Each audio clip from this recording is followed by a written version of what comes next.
Yeah, it's crucial. Like your budget has to serve in a way that can be those guardrails of like, here's how much we can actually spend here. And this is why I think it's important with those guardrails. I think it's really important when you're building out your budget that you don't try to do the white knuckle mentality of like, well, we're just going to cut all of our spending altogether. You can't do that. Because we've tried it. It's never worked because the minute you're like, okay, we're only going to spend only these goods. We're not going to spend anything else whatsoever. Boom, all your dishes break because a shelf collapses, and you're like, oh, well, I need dishes to be able to like serve food or okay, I'll just purchase the dishes and that throws us off a little, but it'll be fine.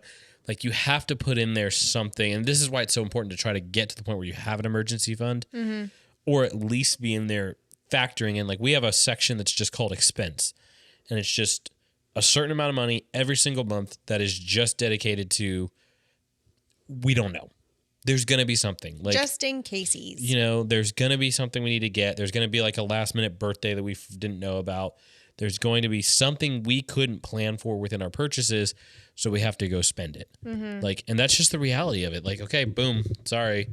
Like we have to go spend this extra money. At least we have it in our expenses set aside. Yeah. And that's going to happen. Like, hey, I have a big shoot and all of my black shirts got bleached.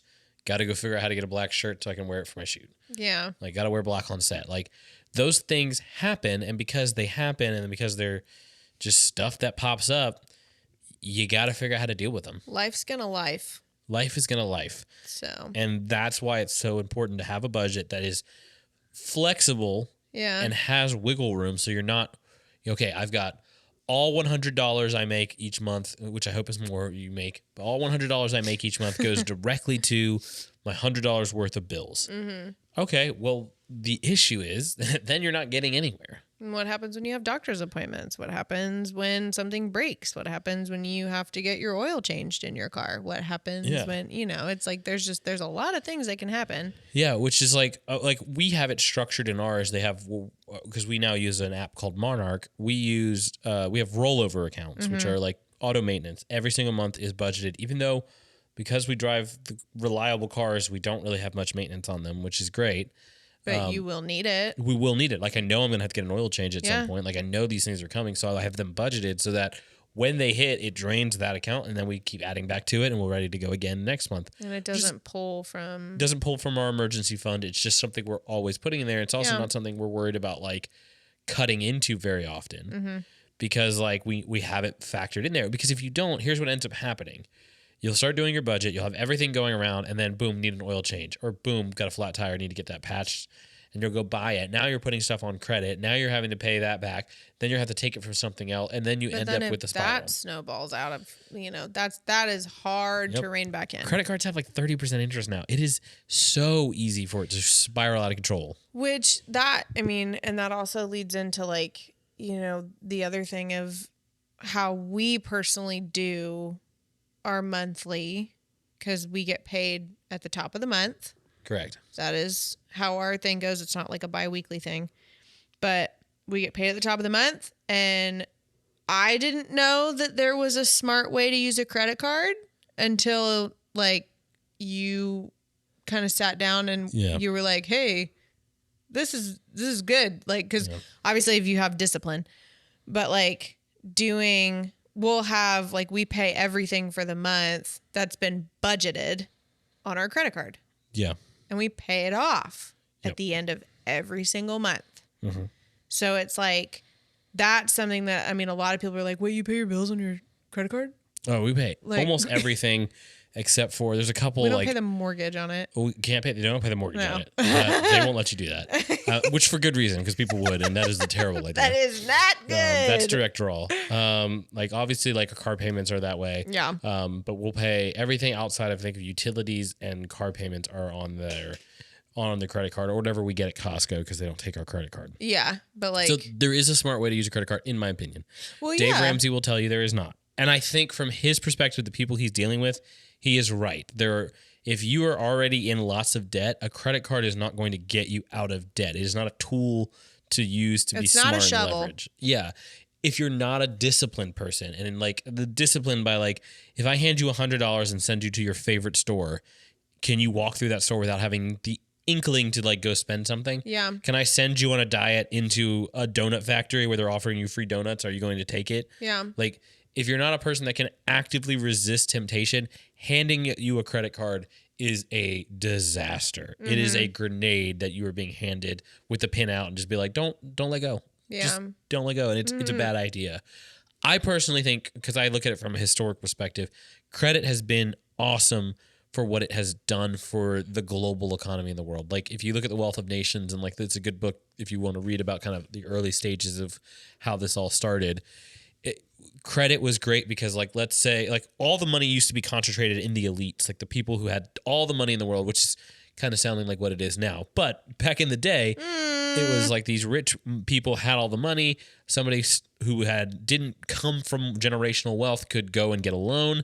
Those people would make money on that loan from the interest, and then that person would, be able to buy something and create their own generational wealth. Like, for a bank, the way it works is you go to the bank, you get a loan, buy a house, they make money on the interest for the house, and then you can have the house and sell the house. It has appreciated in value, and now you can pass that generational wealth on to the next family member, and so on and so forth. And that's kind of how you build wealth. Well, didn't also credit was responsible for like growing the economy as fast as it grew. It grew the American economy, the global economy, as fast as it did, largely because of credit, because everyone could invest in companies with the stock market. Everyone could like start taking credit and start putting it to things, and we were able to grow rapidly. Credit allows you to grow quickly when it's being utilized, because you're taking someone else's money who has that cash, you're paying them back a little interest, and you're going from there. The problem is, in today's system, we've bastardized it or broken it in a way where it just is a mess. And everyone's piling into debt. Every governments are in debt. People are in debt. There's too much debt. It's become sleazy too. It's become sleazy and broken. I didn't realize that like credit card companies make money off of you. I don't know why. That's probably dumb, but also there's probably everyone else is like, I didn't know that. Because like, I know you had said like, yo, that's why we keep getting offers about like, hey, we'll give you $5,000, because they're not making money off of us because we're paying off our credit card every month. Yeah, a week ago, we got a thing from the credit card company it's a big bank that does our credit card. They, I don't know why I'm protecting the bank. It's Barclays. I don't know why I'm protecting the bank like they matter. I don't have any allegiance to them. We have a Barclays card. They sent us a check in the mail. Looks like a check. It says, this is not a check. It says it like 4 times on there. Yeah, but looks identical to it. It looks like a check, and all you have to do is sign it, and it is depositing, $5,000 into your account, but it's also giving you a loan for $5,000. Yeah, so you are in debt. You're in debt. It's encouraging you to get this money, and it's like they're preying on you because they're like, they need to make money. That's how they operate. They want to make, yes, they make money on the interest and stuff, but they could make more. If you're paying off your credit card, you're not making them any real money. Yeah. Other than maybe the transaction fees. So that's a big problem for them. So they're trying to continue to make money and go from there. So the way we use a credit card is, I think, a safer method for doing it. The first thing you have to have is, like you said, you have to have your budget. We use a credit card by making every other purchase go on there, but every purchase that goes on there is already accounted for in our monthly budget. Yes. It is not some random purchase. There is no going to the store and buying it. If it is not in a category and is not tracked, it is not being spent on that credit card, so that we're never overspending on it. Every dollar has its place. And once we've bought it, we do that because, one, it helps our cash flow. We never have to worry about an overdraft fee hitting our account or anything like that, because everything's coming out of that and all the cash sits in that account. Yeah. And then at the end of the month, 2 days before typically is how it's set up for auto payment, it goes and gets paid off. And then there's no interest, and we roll to the next one. Yep. So there's always a balance on the card. It'll always look like there's a balance on the card, but it's always getting paid. We pay it off every month, and we get the points. And then we use those points for a variety of things. Yeah. So we've used those points for Christmas. We've used those points for vacations. We've used those points for gift cards. I think you can even use points for gas. Yep, you can use them for gas, some point. gift cards. Sometimes some other people you can groceries. use them.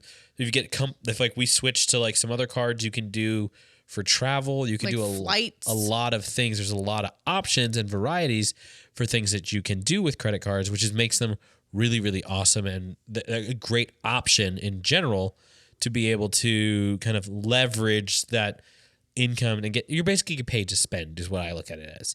Yeah. It's free points. There's some moral obligations to all that, and you can look into all that. But I personally like doing it. But again, it's not for everyone. It is very much a thing that only works if you are the type of person who can, yes, have self-control and manage that in a way. And you have to have a budget. Yes. Because I do think credit cards are great. Like I do think like if you own a home, having a Home Depot and a Lowe's card is an awesome option for like just having it as an emergency and having it in the background. Like the reason I say that is like if let's say your refrigerator goes out and you don't have the cash for a new one right now, you can do 6 months on there and you can start budgeting on there and be able to get one because a refrigerator is not one of those things you can kind of like lie around and wait for. Yeah. But again, if you're not a responsible person and like willing to go and rack up a lot of debt on those things, you can get a problem. Like, yeah, I always look at it this way: is like if you do not have any income, if you owe anything to anyone, if you owe money on a credit card, if you're not able to pay your credit card off every month, then you are not making any money. You're just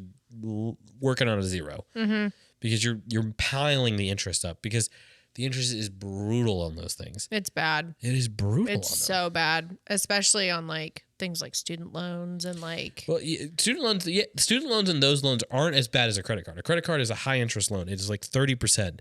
Everything else is like 7 to 8 to 10, depending on how bad yours are, or 5, depending on what you're getting. So like, think about like a home loan is going to be like a 5 to 7, 8% interest rate right now. But 30% is a credit card. That's way that more, is a lot. substantially more.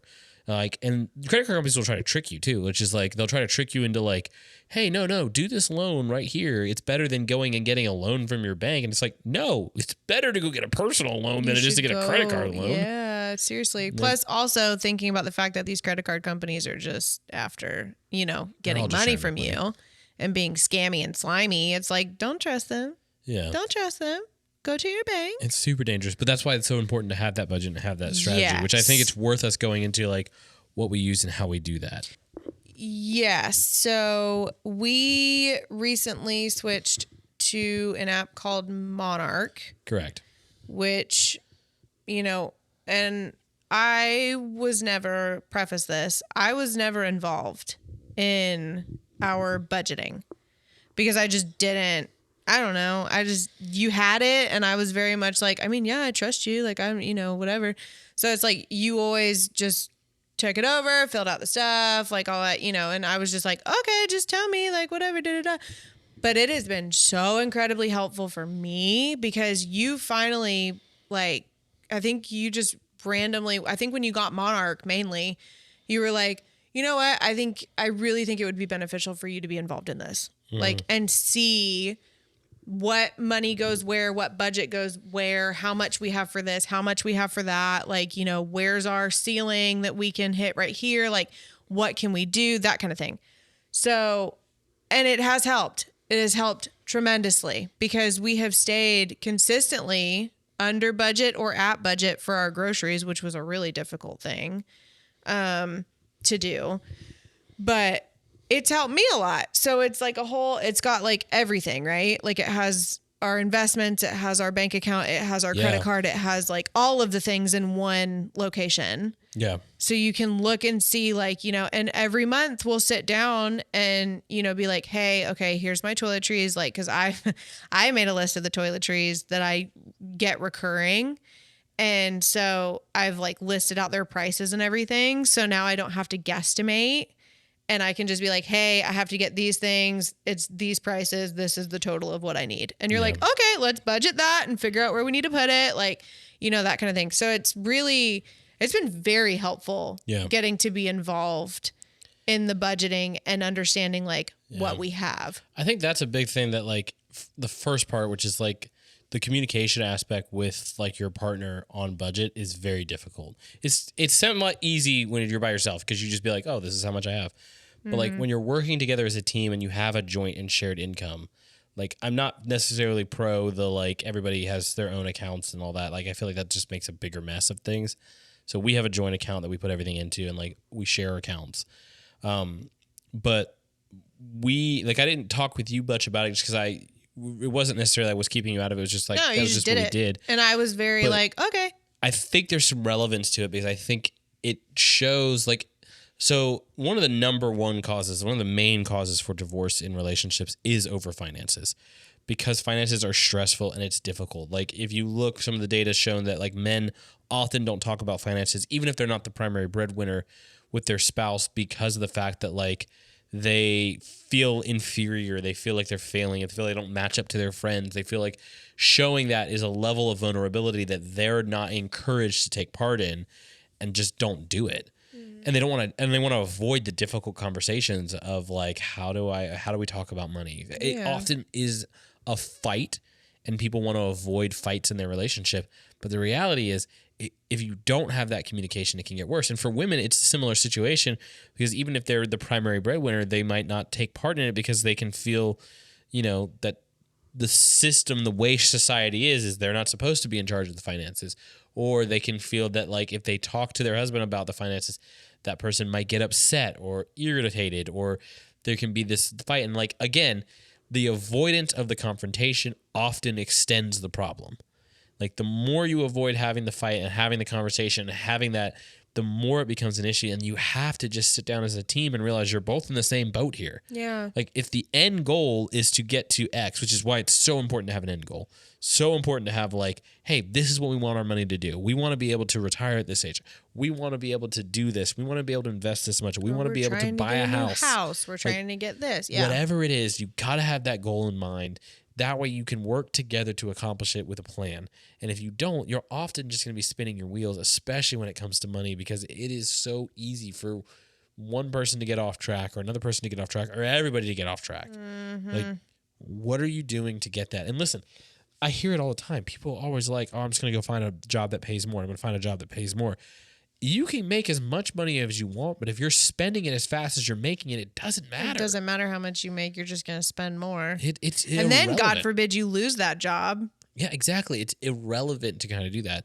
So I say all of that because that I think is important to kind of identify there is like, if you're in a relationship, you have to talk to your partner about your, like the finances. You have to talk with them. Even if you don't share accounts, you still need to be on the same page of where money's going and like how you're working together as a team.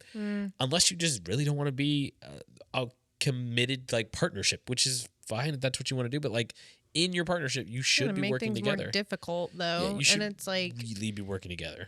Being at the end of the day, you guys are a team, and it's like the end goal together is together, and so it's like having a perspective of like, because there's been times where I'll go to you because, keeper of the budget.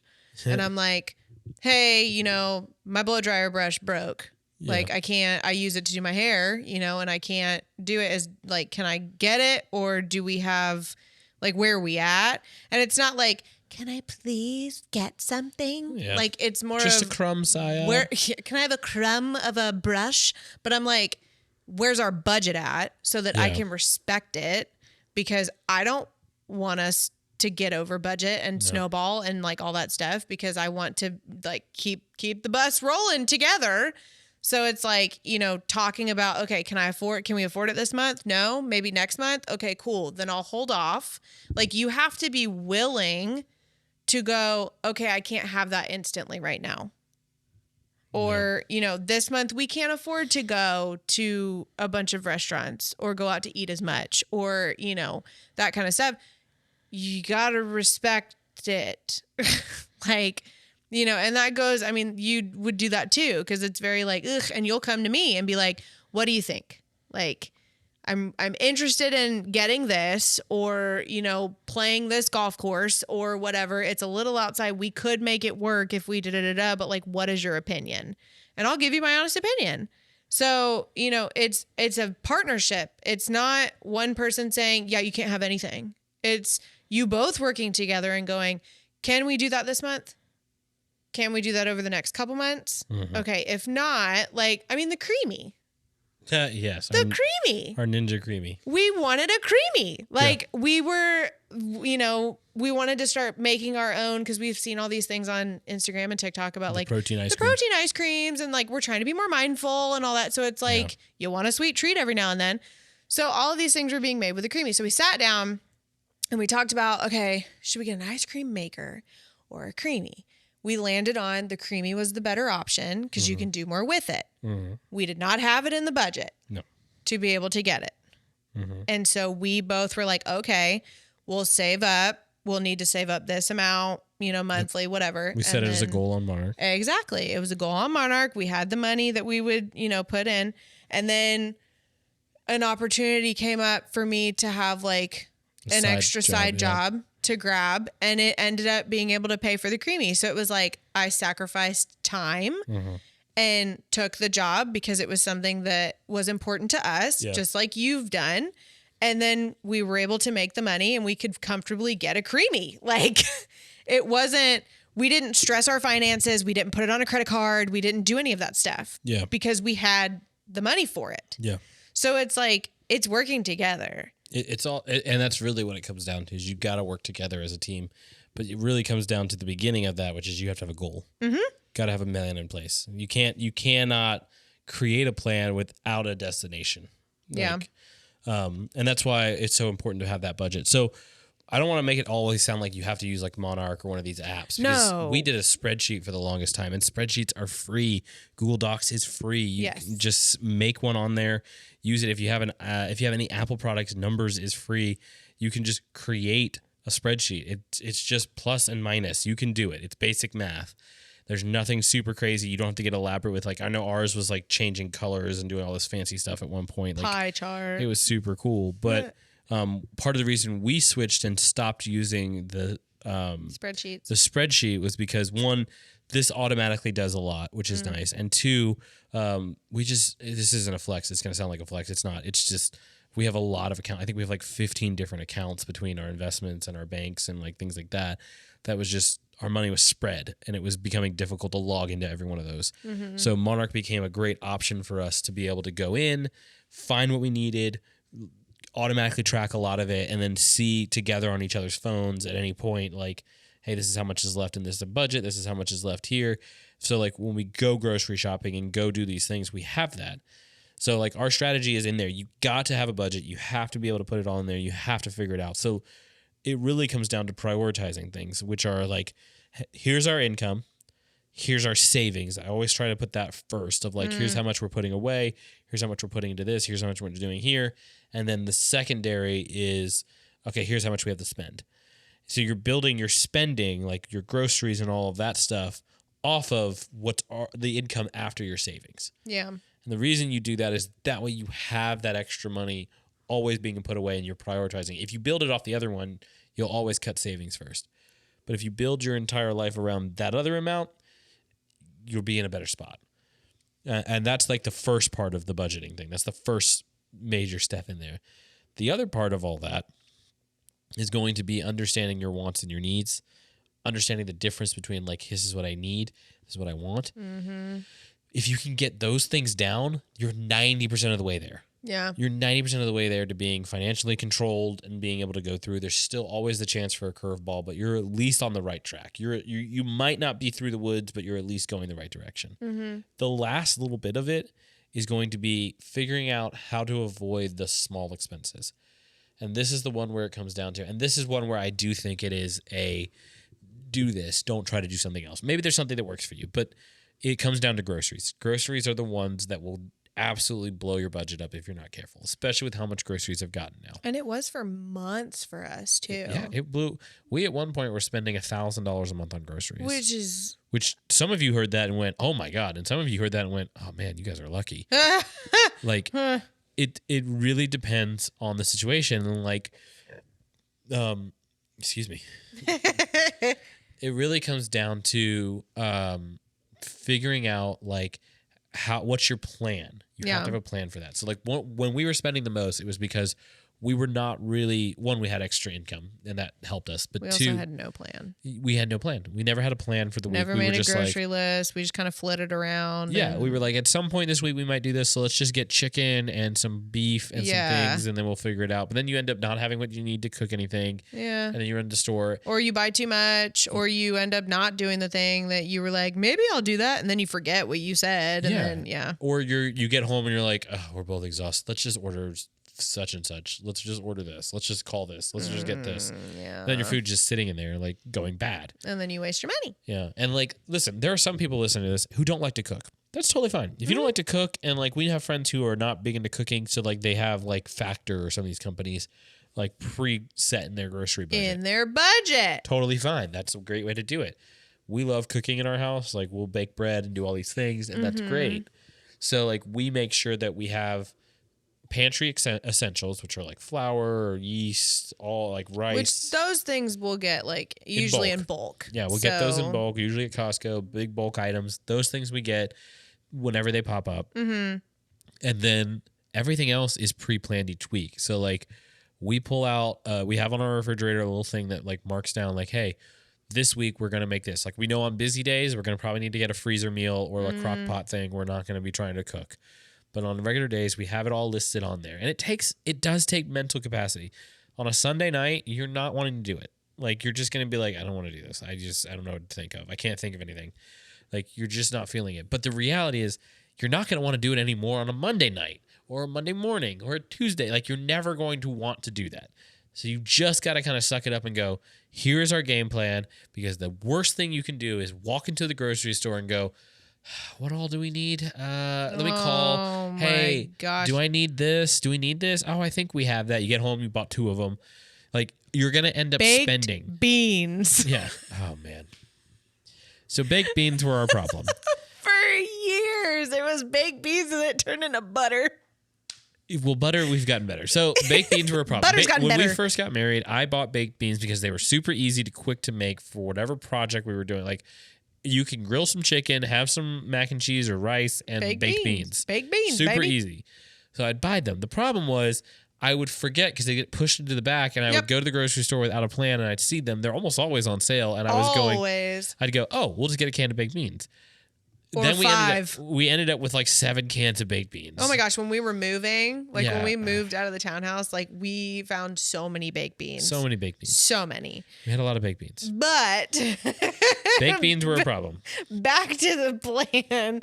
The trade-off of planning out your meals Yeah. for the week is you gain, like you can offload now. Your brain doesn't have to think about it. You don't have to worry about, like, you go to work and you do your job and you do all these things. You come home on Monday and you know, all right, tonight's spaghetti and meatballs. Yeah. You've already got it figured out. You've got it. You've got the things in your just pantry and your fridge. meats are ready to go. Just like, make it. you're just cooking. Yes, you don't have to think about it. And it's like you're less likely to spend extra because you're not going to come home exhausted and go, I don't know what I want to make and I don't want to put in the effort and I just can't, like my brain just is fried today. So like, let's just spend, let's get Uber Eats and then spend an extra $55 on top of the cost of our meal anyways, Good Lord.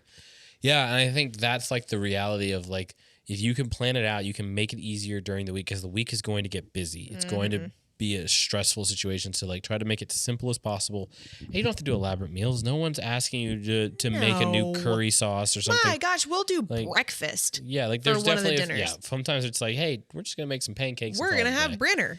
Especially when you have a 3-year-old who's picky.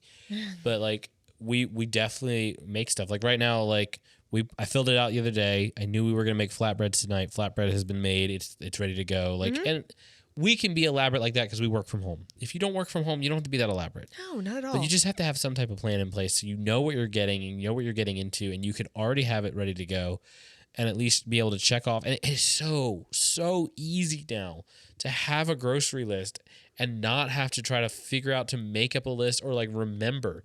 I can never stand the people who are like, I'm just going to remember it. It's fine. You don't have to, though. No. You don't have to put that on yourself anymore. Your iPhone, literally go in there. There's a list called grocery now. It'll auto-organize, put what you need on there as it comes up. Yep. And then your spouse can also have that list and see it on their phone. Yep. And you both have it. And you just cross it off and it works together. If you don't want to do that and you have I don't want to say her name, a Amazon device because she's a foot away from me and she'll start beeping. But if you have that device, you can put it on that literally too. tell her as you're in your kitchen, hey, so-and-so, add this to our list. And you could just open the app in the store and have the list. Yeah, which we did that for a while too. We have made it so simple for ourselves, but yet still people are going into the grocery stores going, I think I need this. I think I need this. And you're going to end up buying more than you absolutely need to get to. And then that's how you end up with a freezer full of goods that you don't need and you haven't used and you throw out in a year or two. Yeah. And you're like, wait, how long has this thing been in here? That's why I love that you got Southern there for a second. Yeah. How long has this been in that freezer? Yeah, because I mean, we in a like recent difference, because it's been nothing but structure especially in the last couple months since we like buckled down and stuff. But like we went to Walmart the other day because I was like, well, we need breakfast stuff. Let's just get a couple breakfast things and then we'll, and that was the most not chaotic. That's not the word, but like, yeah, we went on like a Friday, so we had no plan for the weekend. We didn't have a plan. It wasn't because it was literally just supposed to be this. And then it turned into this and it was like, oh, well, I think we need this. And I think we need this. And let's also get that. And I think we need that, and it was like, and I remember like talking to you and I was like, when we were checking out and I was like, did this feel like dysfunctional? Like, did this feel all over the place and very random? And you were like, well, yeah, but we don't have a plan. Yeah. We don't have the structure of, hey, these are the meals that we did. We're going to add this stuff to the grocery list and that's where we're going. Yeah. So it was like noticing the difference in that and how much more you're likely to spend just in the chaos of not having a plan is nuts. Like you can look at like so like we go even farther than that. So like before we go grocery shopping, and you don't have to go this crazy. We're obnoxious. This has been really helpful because I like the way it works is like we'll use the Flip app, which has all the grocery stores like magazines and and I coupons love in it. that. Yeah. So like we'll look beforehand to see if anything's on buy one get one or anything free. So anything we need, and then we can kind of just go from there. Like we know our general stores are like Trader Joe's is generally cheaper. It's by us. If you don't have a Trader Joe's and Aldi's, but we'll kind of go to those two stores, like those Winn-Dixie stores. has a point system. Winn-Dixie has a point system that we like to utilize. We'll go to those stores, and then the other stuff, we'll generally look to see if it's on sale at the other places. Mm-hmm. We'll be like, oh, Publix has buy one, get one. They usually have great BOGOs. I like those deals. We'll go there and get that if it works for what we need. Yeah. And that's how you build it. You might be traveling more. Like, I definitely think we go to more places, which may not be convenient. But guess what? Grocery delivery services are not expensive compared to Uber Eats. Mm-hmm. Like, you can go to Instacart. Instacart's a little expensive, but you can also Kroger. You could do Kroger if you have it in your area. You can also, most of these grocery stores have a pickup option, like that make it easy. And we live at a time where it's never been easier to budget. And I feel like not enough people are. Yeah. And it's like, we've got it now. Like you don't have to go make an amazing steak dinner or 7-course meal.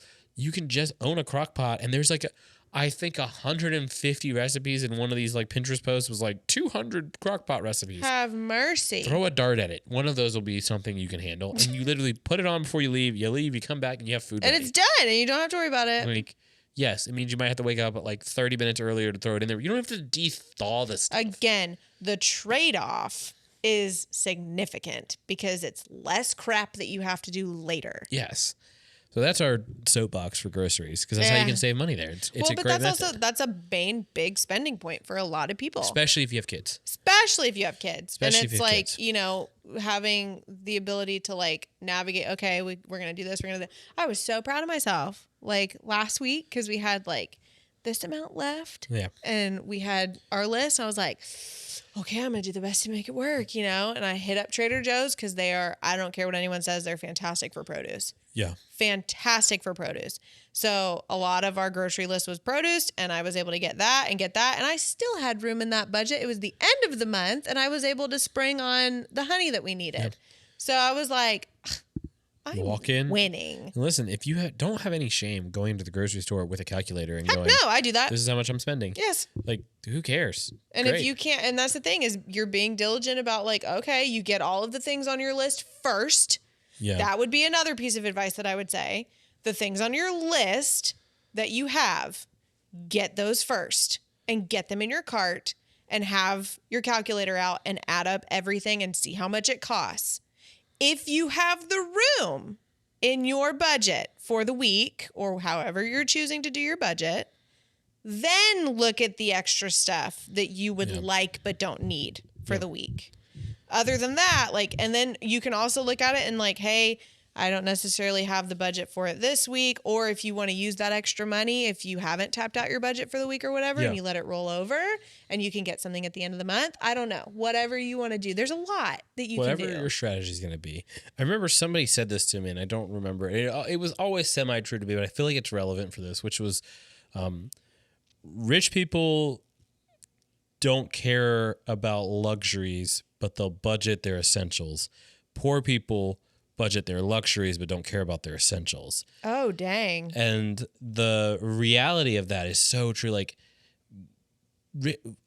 people who are not in the wealthy 1% will stress about, okay, we got to plan our vacation purchase. We got to plan out this. We got to plan out all Disney this. trip, our cruise. But then it comes to their daily spending, they won't care. They'll just be like, it's whatever. But like people who are wealthy, and I'm not talking like Jeff Bezos. He doesn't care about anything. Jeffrey Bezos. Like I'm talking about like the average rich people, like the upper like people, the CEO kind of people. Like those guys are going to be, they don't so much care about the luxuries. They'll like, oh, we can go to Disney next month. We can do that. But they're going to budget their like essential stuff at home. They're going to make sure that's all taken care of. How much it's true, I don't know. But I think it's very relevant for the fact that like, that is true with in some sense of how you should live. Like you should budget both of them, but you should not ignore the essentials because they're boring, and that's not where our money's going. Our money needs to go. It's the essentials. Those things are what eat your money up. They're every day. Which is every month. Exactly why their cost has gone up so much more. Yes. They're the essential stuff, like your utilities, your things like that. Being able to see that, and the other big part of like a budget and having that is just being able to see your spending habits, where things are going, working, and being able to create a plan to go, here's how we're going to defeat this. Here's how we're going to get past this. Here's how we're going to pay off debt if you have a lot of debt. Like, I think debt should always be, if you have it, the first thing you should be going after getting rid of. Yeah. Like, debt is great to be able to leverage to move forward, but if it becomes an anchor, it's no longer making you go forward. Like, pulling you down. If you're like, oh, I have $150 in my checking account. Well, if you have $500 on a credit card that you haven't paid off, you don't have anything in your checking account. Everything you have should be going to paying that down. Like you do not have extra money. You have no money. Which I think that's hard to grasp though, because like there are people that like you look at your bank account and you're like, but I do have money, and it's like not with all that debt. You don't like. Correct. Like you do not have spare monies. Yeah. Like to spend freely whatever you want. Like the monies that you are bringing in need to go to the monies that you owe. Yeah. To get it paid down. Yeah. So, I think that was a tough, because I remember you saying that about like, no, you don't have money. Like not me, but like in general of like anyone who's in severe amounts of debt. And it's like, they'll say, well, no, I do have money. So I was able to go get my nails done, or I do have money. So I was able to go do a trip to Target. And it's like, no, you don't. You don't have money. Yeah. You do not have this cash. That was something that was hard to grasp too, because it's like, yeah, but I see it in my account though. Yeah. But I see it there. I do have money. And it's like, no, you don't. No. You don't. But, all that to say, that's how we do our finances. You need a budget. budget. It pays to have a budget. That episode's really good, by the way. Yeah, definitely watch the Storybots episode on budgeting. Gosh, we'll solve all your problems. Such parents. Guys, I hope you enjoyed this episode. If you have questions, let us know. We'd love to talk more about how we do things, and that's fun. I enjoy it. Hopefully you can take something from this and be like, that worked, or it doesn't work, or apply what you can to your life and go from there. Yeah. Bye, guys. Thanks for joining us on the podcast. If you enjoy the 626 podcast, the best thing you can do for us is to share it with a friend and leave a 5-star review. It helps us a lot to get discovered. And be sure to check us out on Instagram at 626podcast.